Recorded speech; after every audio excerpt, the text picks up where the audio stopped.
नमस्कार, फिर पैसा बोलता है में आपका स्वागत है। मैं आनंद श्रीनिवासन। अब जब मार्केट आज खुली तो पॉजिटिव खुली, लोग खुशियां मना रहे थे।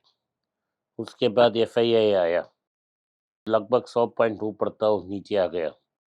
अब जब मैं देख रहा था 12 पॉइंट नीचे है मार्केट। बैंक निफ्टी 180 पॉइंट है।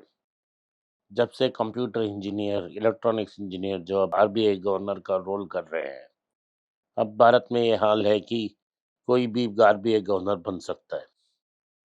फ्राइडे रेट कट के बाद बैंक स्टॉक्स निरंतर गिर रहे हैं। क्यों गिर रहे हैं? क्योंकि बैंक्स के पास इतना गन पाउडर नहीं है कि वो रेट को, डिपॉजिट रेट्स को कम करें। अभी भी कोई बैंक में डिपॉजिट करने से झिझक रहा है, तो बैंक्स के पास डिपॉजिट्स नहीं है। और रेट काटेंगे तो और पैसा बाहर जाएगा। जब रेट्स नहीं काटेंगे तो किधर से हम लेंडिंग रेट कटेंगे? अभी क्रेडिट डिपेंड नहीं है। तो जो पॉलिसी उन्होंने अनाउंस की, इसका मतलब है कि भारत में जो मॉनेटरी पॉलिसी ट्रांसमिशन है वो लगभग टूट चुकी है। और बैंक निफ्टी भी हमें यही संकेत दे रही है। तो ओवरऑल अच्छा पोजीशन नहीं है। रुपया 90 के नीचे था। कंप्यूटर इंजीनियर के भरपूर कोशिश के बावजूद 89 80 तक गया। लेकिन जब भी अपना मुंह वो मार्केट से मुड़ते हैं और डॉलर बेचने से स्टॉप करते हैं, तो रुपया फिर से 90 के नीचे आ जाती है। मैंने रुपया के बार अनेक बार कहा है, तो लक्ष्य 100 तो निश्चित है। 120 सपना है। सपना को डेफिनेटली हम पूरी करेंगे। तो अगले 4-5 साल में 120 तक रुपया जा सकती है डॉलर के अगेंस्ट। लेकिन जैसा मैं कहता हूँ, डॉलर तो सिर्फ डिस्ट्रैक्शन है। अगर डॉलर के साथ हमने 6% गिरी है, तो ब्रिटिश पाउंड के अनुसार हमने 10% और यूरो के अगेंस्ट 15% गिरी है। तो रुपी वीक है। ओवरऑल मार्केट बहुत वीक है। लोग मुझसे पूछ रहे हैं कब मार्केट करेक्ट होगा। अरे भाई, मार्केट ऑलरेडी करेक्ट हो गया है। 1100 लगभग स्मॉल कैप स्टॉक से 440 स्टॉक्स नीचे हैं, 20% के ऊपर। अनेक स्टॉक्स 60% नीचे हैं। भारत के सबसे बड़ा ग्रुप टाटा ग्रुप की 5.5 लाख करोड़ अभी तक मार्केट कैप इरोड हुआ है। 3 कंपनी हैं, लेकिन मुख्य कारण तो दो हैं। एक है टाटा की ट्रेंट, उसके बाद टीसीएस।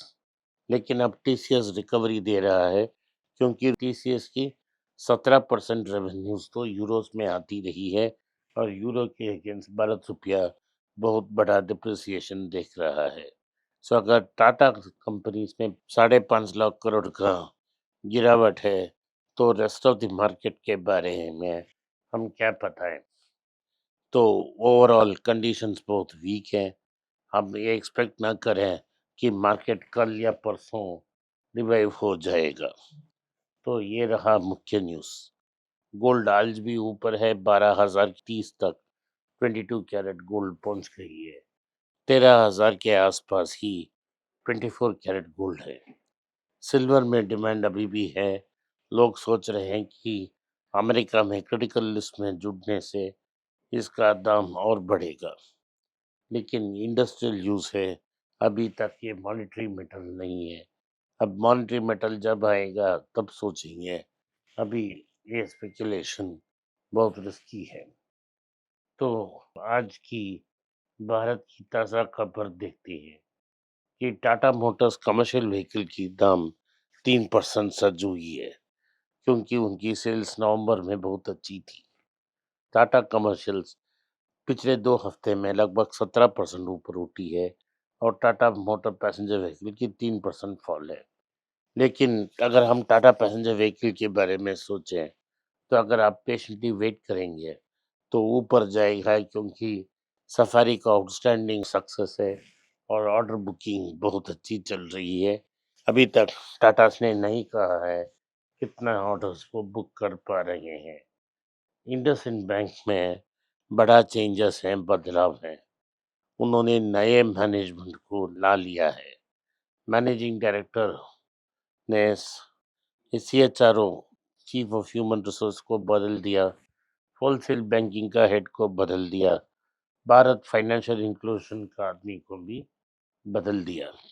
अब न्यूज़ ये भी आ रहा है कि सुनील मेहता जो चेयरमैन है, इस साल के अंत तक जब बोर्ड मीटिंग होगा वो रिटायर हो जाएंगे और दूसरा चेयरमैन बन जाएगा। सो इसका मतलब है जो भी स्टेप्स मैंने कहा था कि आरबीआई को लेना है कि इस बैंक को ठीक करने में, वो सारी कंप्लीट हो चुके हैं। 3 लोगों को प्रोसिक्यूट कर रहे हैं, दूसरे सब निर्दोष पाए गए हैं, लेकिन उनको सबसे बाहर फेंक दिया गया है। तो सारी टॉप मैनेजमेंट को व्हाइट वॉश से ब्रश करके नया ब्रांच, नया सेटअप खुला है। अगले और कैपिटल का कोई प्रॉब्लम नहीं है, प्रमोटर कैपिटल दे सकता है, अनेक लोग कैपिटल देने के लिए तैयार हैं। इस बीच इंडसइंड बैंक का पोजीशन और स्ट्रेंथन करेंगे आनंद, जो एक्सिस बैंक के डिप्टी एमडी थे। तो ये रहा इंडसइंड बैंक के बारे में मेरा detail narration. Zydus life sciences ने फॉर्मिकॉन से टाइप करके बायोसिमिलर्स तैयार करने की निर्णय ली है। ये उनके लिए एक न्यू विस्ता है। डॉक्टर रेड्डी बायोसिमिलर्स के लिए स्ट्रांग और प्रसिद्ध है, और ये भी है कि बायोकॉन के पास एक बायोसिमिलर की सब्सिडरी था जिसे वो बायोकॉन से मर्ज कर रही है, और पहली टाइम प्रमोटर की इक्विटी लगभग 50% से नीचे जा रही है।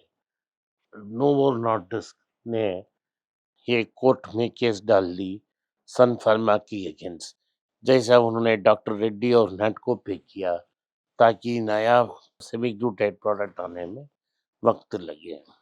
अब 6 महीने तक इंडस्ट्री को भी चुप रखना पड़ेगा। जब ये पेटेंट एक्सपायर होगा तब ड्रगों का शवर हो जाएगा और एक स्टॉर्म भी आ सकती है।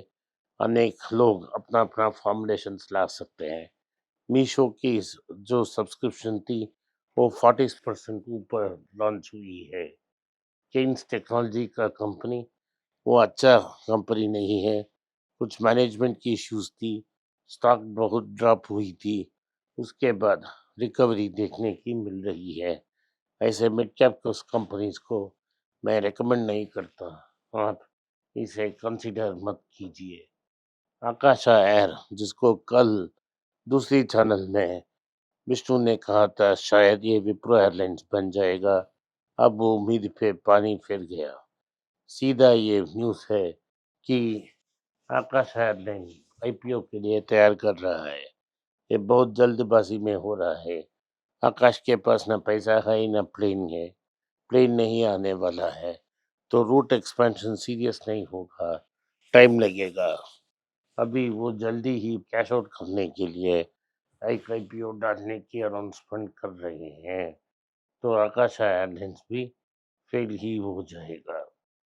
तो जेपी मॉर्गन कहती है कि $20 बिलियन भारत में हर साल आईपीओ होगा, इसमें कोई नई बात नहीं है। ट्रंप ने कहा है कि वो H-200 चिप्स को चाइना में एक्सपोर्ट करने देंगे, लेकिन तो चाइनीज बहुत आगे हैं।